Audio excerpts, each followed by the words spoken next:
Everyone has an ego. A healthy, strong ego is the basis of a successful, driven individual. But what happens when an ego goes too far? When can someone really be called an egomaniac? Sometimes I appear arrogant. Fucking sit down! That's only because I'm the best. Everybody seemed very shaken up by September 11th, and I thought, I don't live in New York. What's it like to cross an egomaniac? I became totally lacking in confidence. No way was I ever going to have a mental breakdown, but by God, it happened. I'm not a person who would ever commit suicide, but the thoughts were very persistent. Is there a limit on how big an ego can become? What better manifestation than to be like God? He was the mouthpiece of God, and God spoke through him. So what he said was God. And what lengths would an egomaniac go to get their own way? The bodies have been so badly beaten and so badly attacked. It was certainly a very gruesome scene. From the overbearing boss to the ego that spirals dangerously out of control, this film journeys deep into the mind of the egomaniac.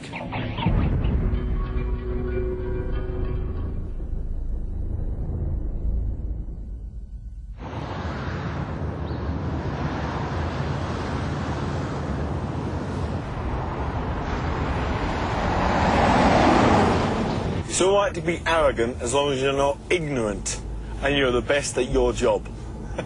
Okay? And I am the best at my job. So sometimes I appear arrogant. Okay? That's only because I'm the best.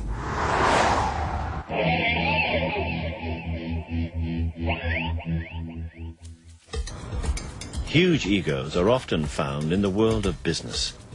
Self-made millionaire Frank Tuff is responsible for creating Europe's biggest market, Camden. Now he wants to repeat the success in Liverpool. Well, yeah, usually they never listen to me, but they will do. One of these days they'll say, oh, golly, he does know what he's talking about. Oh, mate, you look after yourself. God bless, mate. Till that way. Bye-bye. 2008, yeah, is European City of Culture. 1.5 million more people will come to Liverpool that year, just like they did to Glasgow. Why are they coming back? Tourism. And that's what we're about. Tourism, okay? We will create the biggest tourist attraction outside of London. Hence, people will come here. I can bring an extra 200,000 a week into Merseyside, which is half their population. Following Frank for a day, it's clear to see that he has a larger-than-life ego. But can he really be called an egomaniac? If I open 3 days a week and you take £3,000, how much is a reasonable rent? 150. What? 150. 150? Yeah. Then you might as well pack yourself up and go now, because if I get you £3 a week, yeah, I'll be at least looking for £400 of it, okay? Are you crazy?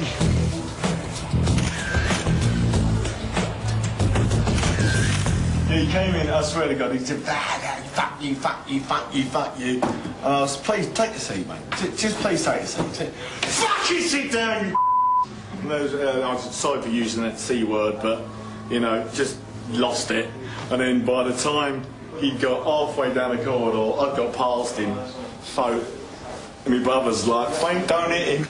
I can go from meek and mild to complete nutcase like that. Okay? And back to meek and mild like that. Yeah? And that's the only way you can do my job. Frank Tuff has got the biggest ego you will ever see in a man. He thinks he is the best at everything. He is, no matter what you've done, where you've been, he's done it and he's done it better. He's the best skier, he's the best racing driver, he's the best boxer, he's the best market operator, he's the best in bed, he's the best at life, he's got the best girlfriends, he's got the best car, everything you can think of, he thinks he's at the top. And sometimes I think, come back down to earth a little bit. For many, Frank might appear as the ultimate egomaniac. But in today's society, the term is often misused. The true definition of the word relates to something far more sinister. Professor Jeremy Coyd is a forensic psychiatrist. He studied the ego for over 40 years. From teenage truants to mass-murdering psychopaths, he's experienced the full spectrum of what the ego is capable of. Ego is a total necessity for all people, that unless you have some sense of yourself and then some sense of importance and individuality of yourself, you have enormous problems. You have enormous problems in life, coping, and you have enormous problems in relating to others. Egomania is an interesting term which is not used by psychologists or psychiatrists. It actually is something that goes back to the 19th century, the idea of being essentially mad in narrow areas of life and behaviour. Egomania, I think it is the layman's term for narcissistic personality disorder, yes.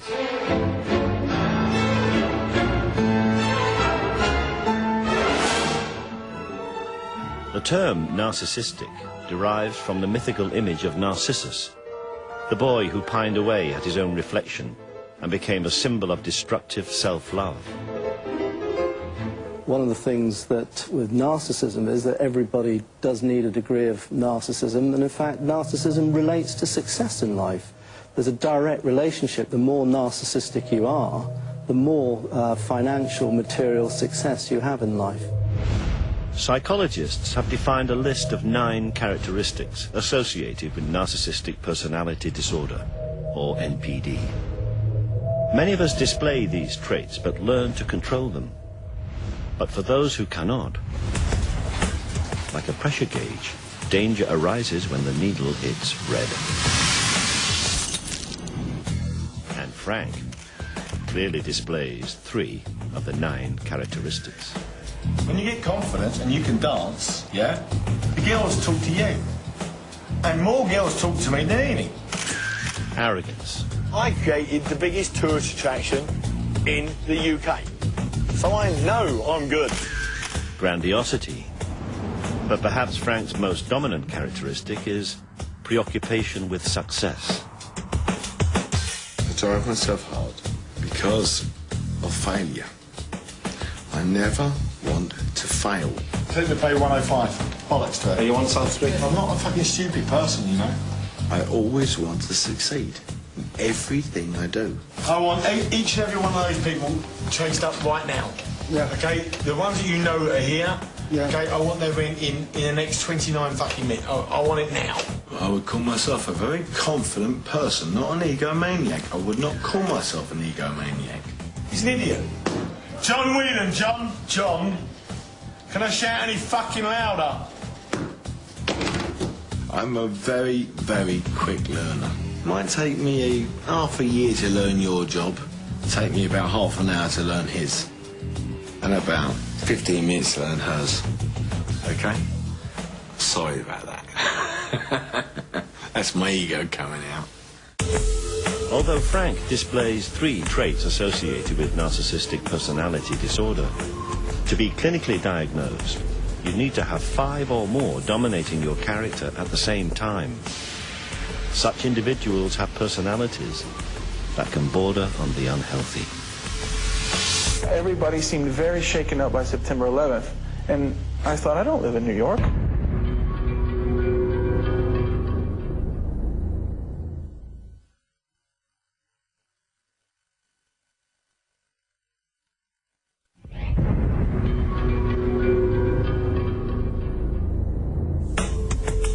There are 9 characteristics associated with egomania, or as it's clinically known, narcissistic personality disorder. For some, these are controllable, and like a pressure gauge, having 5 or more, all in the red, can define an individual as having NPD. In other words, a true egomaniac. Frank displays the larger-than-life ego that many of us are familiar with. He has 3 traits, and is relatively low on the ladder. But adding just 1 more trait can make a dramatic difference. I'd hear about some disaster and people would go, oh God, I can't believe it, and they'd be obviously shaken. I'd be like, you know, I'd stare around and I'd be like, so what?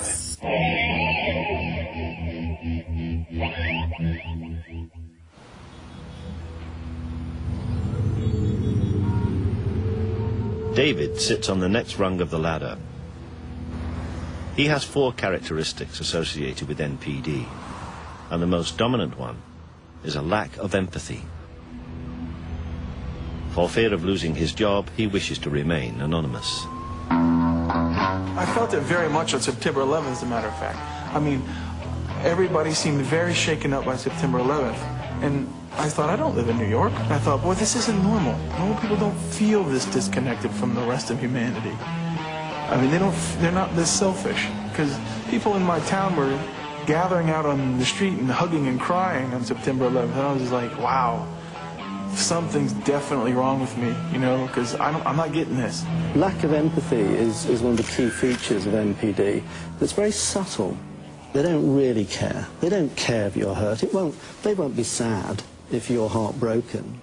These individuals are ultimately unable to love. They don't have true, deep feelings of caring for others.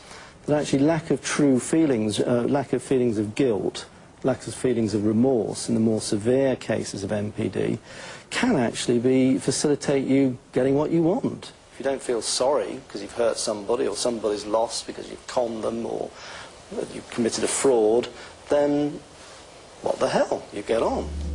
David's lack of empathy not only affects his outlook and attitude to others, it also affects his perception of himself. As a result, some of life's most emotional moments appear to pass him by. I went to my father's funeral, and people, you know, who are barely related to my dad are standing around crying. I wasn't happy that my father died, but, I mean, I wasn't upset enough to cry.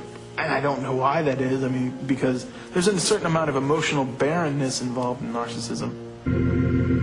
Even what many consider to be the happiest day of their lives leaves David cold. When I got married, from the time I took my vows, I had no intention of being emotionally faithful. I had no intention of being emotionally committed. I probably had no intention of being physically faithful. It was really like I was just doing it because it was expected. You know, like, you want me to get married? Fine, I'll do it. You know, I will show up. I'll go to your wedding, but and I'll say your words, but it means nothing to me. If I meet a bridesmaid there, I don't know what might happen. David paints a lonely existence of someone who has just 4 traits of NPD. To be clinically diagnosed, you need 5 or more. So, how can one tell? Psychologists have devised a simple test. Depending on how many times you answer yes to the following questions, may mean that you suffer from NPD. Do people often fail to appreciate your very special talents or accomplishments? Have people told you that you have too high an opinion of yourself? Do you think a lot about the power, fame or recognition that will be yours someday? When you have a problem, do you almost always insist on seeing the top person? Is it very important to you that people pay attention to you or admire you in some way? And do you feel that you deserve special treatment? Do you often expect other people to do what you ask without question because of who you are? Do you often find it necessary to step on a few toes to get what you want? Would you say that you're not really interested in other people's problems or feelings? Are you often envious of others? Do you find that there are very few people that are really worth your time and attention? Thank you very much. If you answered yes 5 times or more, it could mean that you have NPD. Malignant Self-Love by Dr. Sam Vaknin is one of the first true attempts to understand a narcissist. The narcissist is addicted to a drug called narcissistic supply. Narcissistic supply is a fancy term, and it describes all forms of attention, both positive and negative. Narcissists are very utilitarian, very pragmatic, and very flexible, multi-purpose machines. They have what I call X-ray vision. They are able, instantly, to diagnose the weaknesses, vulnerabilities, soft spots, predilections, fears, hopes, and emotional needs of everyone around them, and to put it to use instantaneously, relentlessly, and ruthlessly. Narcissists never regret what they do, simply because they do not hold themselves responsible to the consequences of their actions. Crossing these individuals can be a daunting experience, especially if you have to do it on a daily basis. The workplace is a familiar backdrop for tales of the egomaniac. For about 10 years, I experienced incidences of bullying. I would often sit in my car and not be able to drive home because I was either so angry or I was just in floods of tears. The general manager had a habit of breaking down someone's reputation and then building it back up, and I became his target.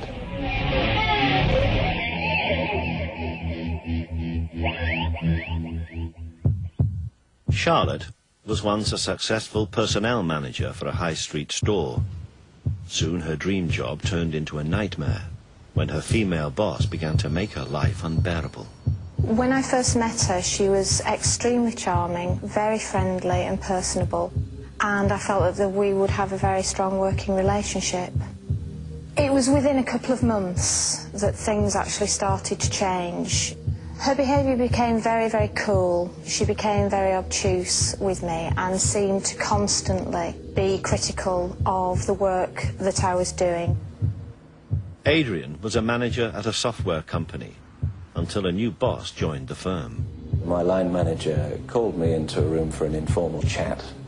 In that chat, it turned out that it was a disciplinary hearing, and he said, "We're going to have to give you a written warning," which was a real surprise to me. And he said, "Well, your performance is being monitored. People are watching you." Ellen, the school teacher, claims the headmistress launched a smear campaign designed to ruin her. The daily inspections became very much an intrusion in my relationship with my pupils. That was what was the most difficult part of it. It made me feel very nervous. It made me feel I was being watched. The black shadow coming into the classroom. Most narcissists become bullies in the workplace. They taunt, they torture, they sadistically inflict pain, sometimes unnecessarily, mainly on their underlings. They are obsequious to the higher-ups and sadists to their underlings. I became totally lacking in confidence. I was feeling ill. I felt crushed. So I knew that I was under greater pressure than I could I bear. didn't feel like getting out of I bed. became extremely explosive at home because I was a complete nightmare to live with. No way was I ever going to have a mental breakdown. But by God, it happened. I'm not a person who would ever commit suicide, but the thoughts were very persistent. Narcissists resent weaknesses, resent vulnerabilities, and as a result, they resent weak people, vulnerable people. That means that narcissists have an inbred aversion to children, the elderly, sick people, weak people, vulnerable people. Actually, this provokes in the narcissist a sadistic impulse to inflict further pain, to exploit the vulnerability, to enhance the weakness, to prey upon it. Narcissists are predators, and wounded animals are the ideal prey. Finding someone with 5 traits or more of NPD isn't easy. Unsurprisingly, it's far more common to find someone who knows a narcissist rather than someone admits to being one. Dr. Sam Vaknin pointed us in the right direction. Leading a cult where critical faculties are suspended, where people are mere instruments of gratification, where discipline is maintained, where criticism is unheard of. This is the wet dream of the narcissist, to be at the center of a group of unreflecting, unthinking, totally obedient people. The cult leader is the perfect example of an extreme narcissistic personality. He typically has 7 or 8 traits, the most dominant ones being excessive need for admiration and exploitation of others.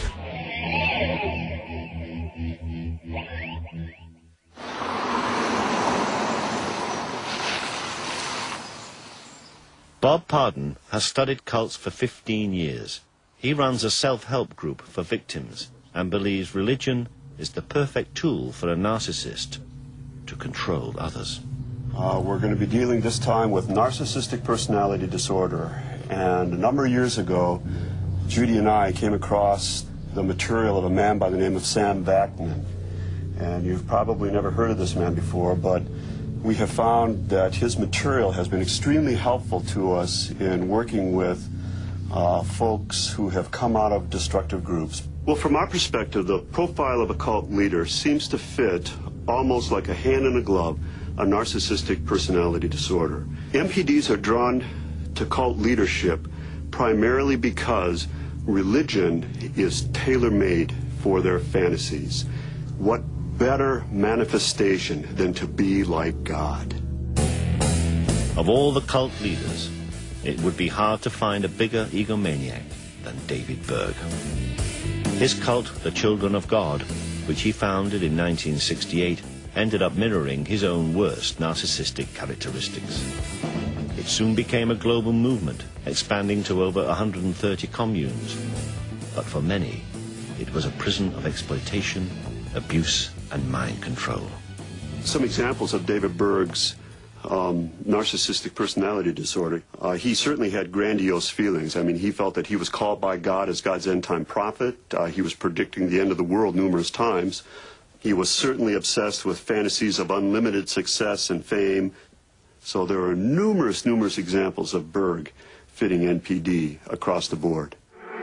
For those born into Berg's cult, they had no choice but to follow his idealism, such as the Jones sisters, who witnessed Berg's extreme narcissism from an early age.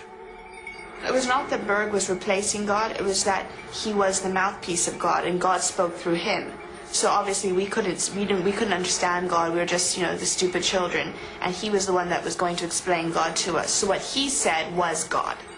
David Berg often said that he was the only one with the wisdom, he was the only one who could interpret biblical prophecy.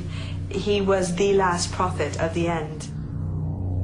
Many religious cults result in mass suicide, but sometimes they are havens for something just as sinister. Berg created his own Bible in order to spread the idea of promiscuity. He was involved in all kind of sexual deviancy. He glorified just sex on a level that is beyond understanding practically. Berg even used his wife Karen to entice new followers. He got this idea, him and Karen Zerby would go out to nightclubs and stuff, and he would get a kick and enjoy watching her flirt with these younger men, or men her age, and and he thought it was a good idea that she should take them back to the hotel room or house and sleep with them. He didn't sell it to the membership as prostitution, he sold it as flirty fishing. He was the fisher, the women were the bait with the hook, and these lonely men, lots of money, were the fish. Berg's idealism began to catch on. As the membership grew, shockingly, Berg removed the age limit for sexual partners. Sex was just a part of life. It was all around you. The adults were walking around naked. They were having sex right there every single night in your room. Your teacher would have sex right there. We'd have classes, live classes demonstrating how to have sex, teaching us. We'd have date nights where we'd pair off even as little 2-3-year-olds and, have mock sex, basically. Except for some of the kids actually were doing it realistically because they'd been taught in a live class. I had to be aware that an adult man was in love with me, and I was only 6 years old. If there was an adult male in the commune that took a fancy to you, you couldn't do much about it, really. In some cases, even if it wasn't forced, if you weren't raped, it was still abuse because it was an abuse of power. All the adults, there was no one that you could go to complain if anything did happen. Incredibly, Berg led the Children of God for a quarter of a century before his death in 1994. Some will never forget his narcissistic personality. His legacy to our generation is just a lot of pain. I've seen so many hurt individuals. I know a lot of our generation have committed suicide or gotten into drugs, or it's messed up their lives completely, and a lot of brave ones who have moved on and made something of their lives, and it's very commendable. But to our generation, only harm has come out of David Berg's teachings. With at least 7 out of 9 possible traits of NPD, a cult leader is a dangerous example of a narcissistic personality. But what type of individual would have all 9?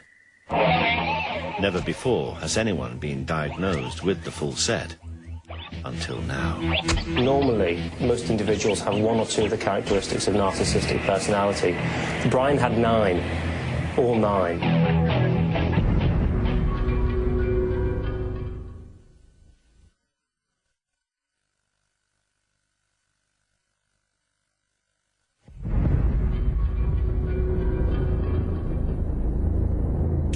In the search for the ultimate egomaniac, the cult leader displays at least 7 out of 9 possible narcissistic traits. Usually, with hundreds of followers, the cult leader is easy to spot. But would it be as easy to spot someone with all 9 traits before it's too late? Brian Blackwell seemed like the definition of innocence, the nice boy next door. What nobody could foresee was that this 18-year-old intelligent student possessed all 9 possible narcissistic characteristics, making him the most volatile, unpredictable, and dangerous of individuals.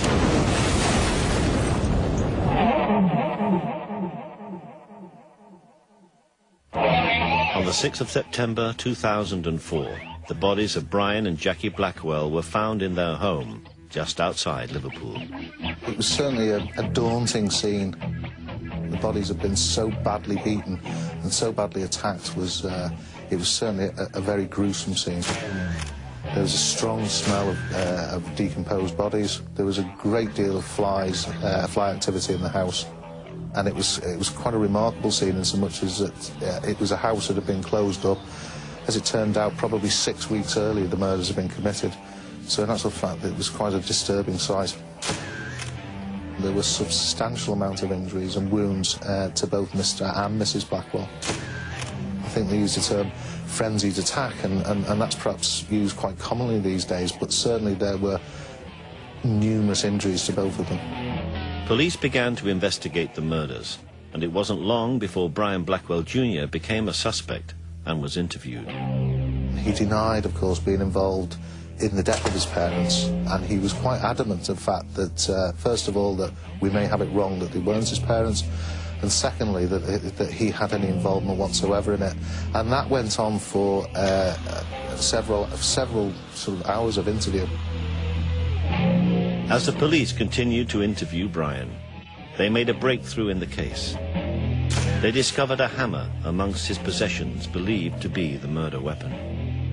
Although the evidence against Brian was overwhelming, he would not confess. This was significant information we had to put to him. We'd also become aware during the course of his previous interviews that Brian had grown in a great deal of confidence with the interviewing officers. In actual fact, was verging on the point of arrogance with them, or felt himself intellectually more capable than the officers. It soon became apparent that Brian was no ordinary individual. After being psychologically examined, he was diagnosed with narcissistic personality disorder.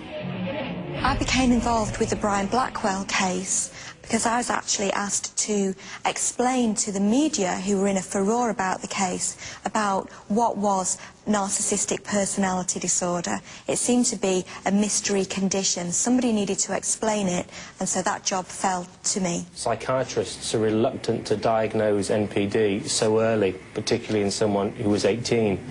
But Brian's case was so extreme, he ticked all the boxes at such an early age that he was clearly a narcissist. It was only after 2 full days of interviewing Brian that the grisly events that led to the death of his parents would begin to unfold.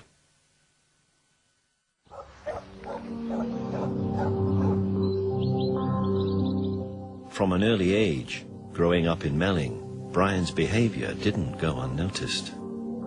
I always thought he was a bit strange. He didn't dress like a trendy teenager, nothing like. It was like trousers and shoes and... A bit like an old man. A jumper, like them Pringle jumpers, like stuff like that he did do. Yeah. Yeah, and he wasn't allowed to play with us either when we were kids. Like, he was always at home doing his homework and wasn't the average teenager. Yeah, or teenager, yeah. I felt sorry for him a little bit though, because his mum was always at him all the time, wasn't she? Yeah, like him and his dad study and all the time. Like yeah. if you'd always hear like Brian, like shouting and stuff like that. Didn't you? Yeah, he was always studying all the time.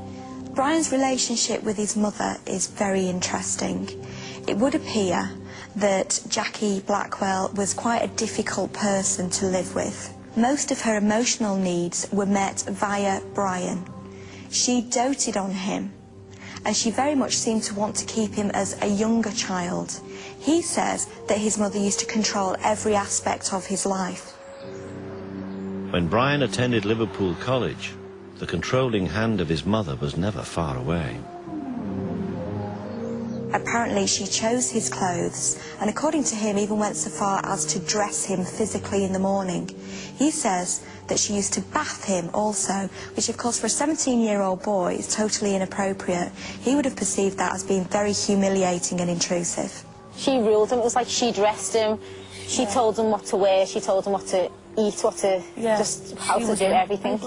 In all these situations, the common thread is not recognizing the boundaries of the child, not accepting the emerging self of the child.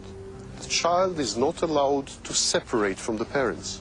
Brian Blackwell retreated very much into his fantasy world, so he would spend long periods of time in his bedroom, long periods of time at the weekend just with his parents.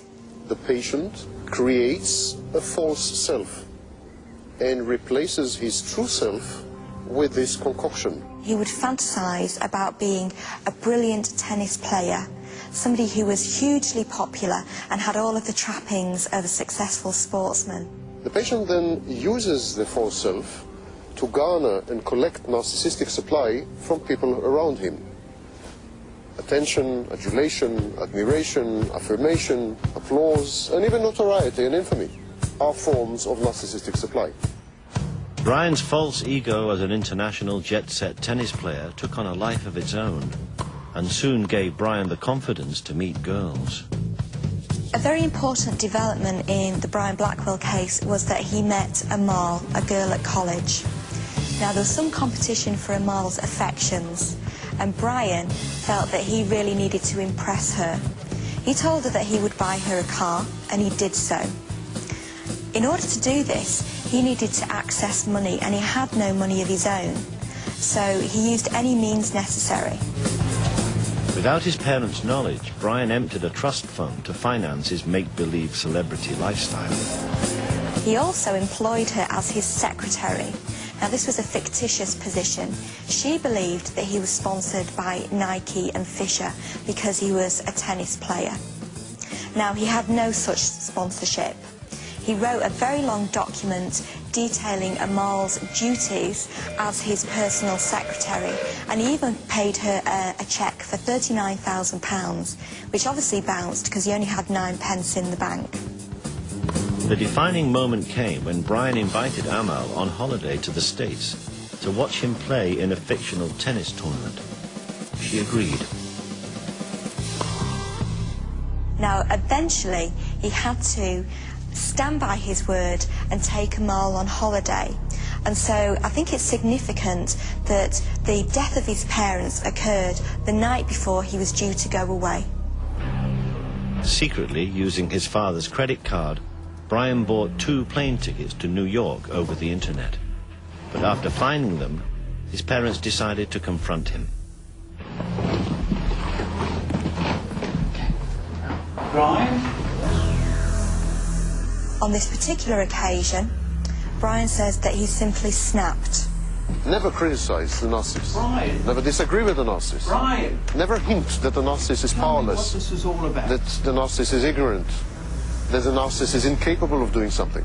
He had been hanging pictures, so a hammer was nearby. Brian picked up the hammer and he attacked his father.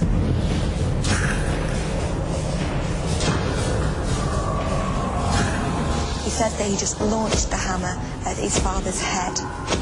Now, it seems that his mother came into the room because she was aware of this melee, and she came armed with a knife. Brian says that he took the knife from her, hit her with the hammer also, and then he stabbed her. He stabbed her around the neck, the chest.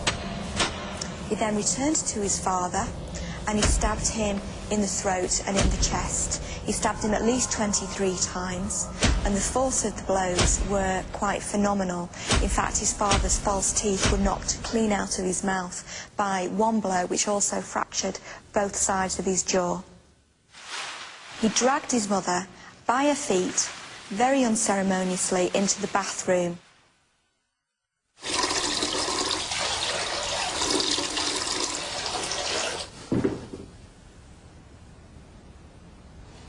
Now, I think it's interesting that his mother used to bath him. His mother used to bath him and had in fact bathed him the night before. So, in actual fact, he took her to the scene of his own humiliation. Despite brutally murdering both his parents, Brian continued with his plans to take Amal on holiday to New York.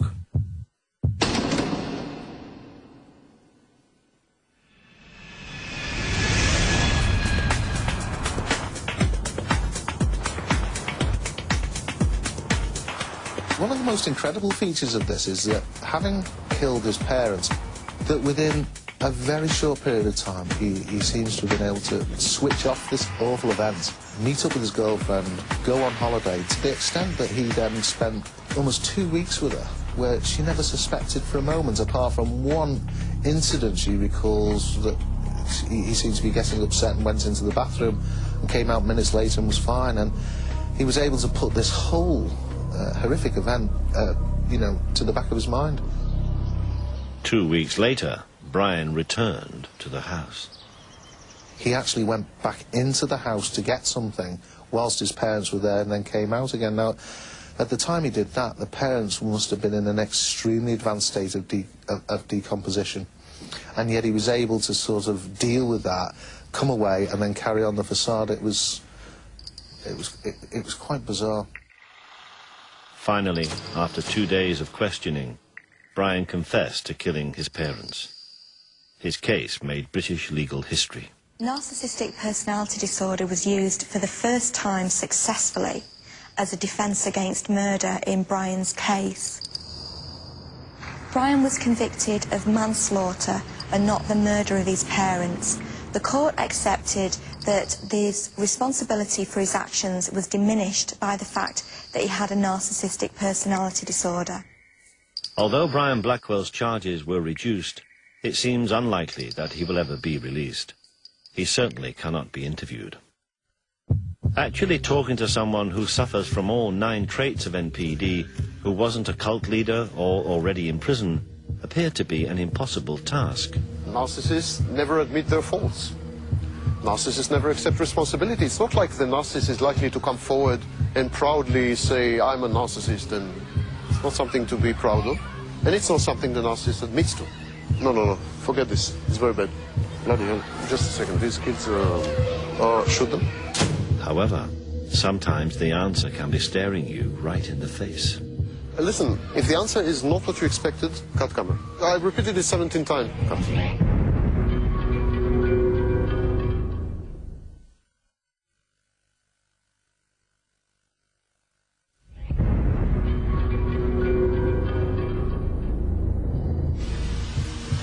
There are 9 traits associated with narcissistic personality disorder: grandiosity, arrogance, a preoccupation with success, a lack of empathy, a belief of being unique, a sense of entitlement, requiring excessive admiration, exploiting others, and being envious of others.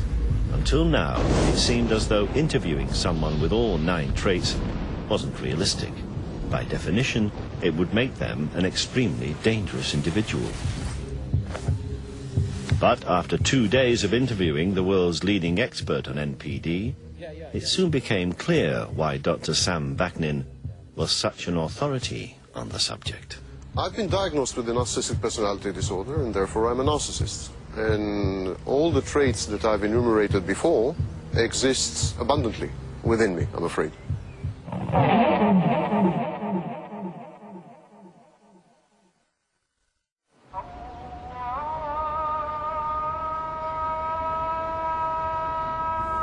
We had finally found a level 9 narcissist. Sam is unique. He not only has all 9 traits, but he's been aware of his condition for over 20 years. I'm a self-aware narcissist, which is a rarity. Most narcissists are not self-aware. They have no introspection. They don't have the ability to step aside and look at themselves and realize that they are the source of their own misfortunes, defeats and troubles. But self-awareness is not like healing, is not the same as healing. If one is aware that one is a cocaine addict, that doesn't wean him off the drug. In a drastic attempt to cure himself, Sam has lived in a self-imposed exile in Eastern Europe. I was first diagnosed with the narcissistic personality disorder in 1984 or 5. My narcissism affected each and every field of my life. Cut. Let's start from the beginning. Sam's authority on the subject is second to none, but filming a level 9 narcissist was never going to be easy. I'm unable to sustain long-term relationship. I don't feel, I have no emotions that I'm aware of. Just a second, these kids shoot them? I don't know why people are not born adults. Absolutely unnecessary stage. I'm unable to work with other people in teams. I am unable to hold on to a job. Actually, I'm unable to sustain any kind of social interaction. No, forget this. It's very bad. Really? Cut. Beginning. And the result, of course, is that I am a social recluse. No, cut. I mean, we start again. Let's go on to the next questions. The thing I really miss, and that I would have liked to experience, is the ability to feel, the ability to emote, and the ability to relate to other people as full-fledged, three-dimensional individuals. That was so-so, but I hope it captured the spirit of it. I feel sad most of the time. I feel depressed most of the time. I wish I were different. I don't think, however, that this is possible. No, cut that. No, let's start again. Although Sam admits his inability to have any type of emotion, he has a wife, Lydia, who chooses to stay with him, despite his condition. Regardless of what people might think of us, Lydia and I are compatible, and to some extent I think we are happy. Yeah. We exchange. He takes what he needs from me, I take what I need from him. My father was extreme narcissist, so I developed some senses how to cope with him, to be, peaceful, to avoid shoutings, to avoid verbal, and to avoid physical abuse by his side. Can you hear me? Yeah. Yeah, the noise is not... No, I mean, but the noise is not... No, it's fine. Right. Why you are so aware of the environment? Why does it disturb you? Why does it disturb you? I fully realize that if the kids scream or music starts... Look, it's not your business. Someone else takes care about it, so enough. But I'm not in control. Yes, so no, you are too much of a control. You must have control of everything, so it's not that I must direct Mark, directing me. Yeah. I need to be in absolute control. I need to be in absolute control of people, I need to be in absolute control of situations. I am a control freak. You are directing this film. I don't like that. I want to direct this film. I'm the authority. I'm the supreme authority. I'm far superior to you. I'm omnipotent. I'm omniscient. And you are challenging me not by doing anything. You're a very nice guy. But you're challenging me by your mere existence and by your mere position. You're telling me what to do. Because I need to be in control and because I'm grandiose in my self-perception, I challenge authority all the time. And because I challenge authority unsuccessfully all the time, I rage.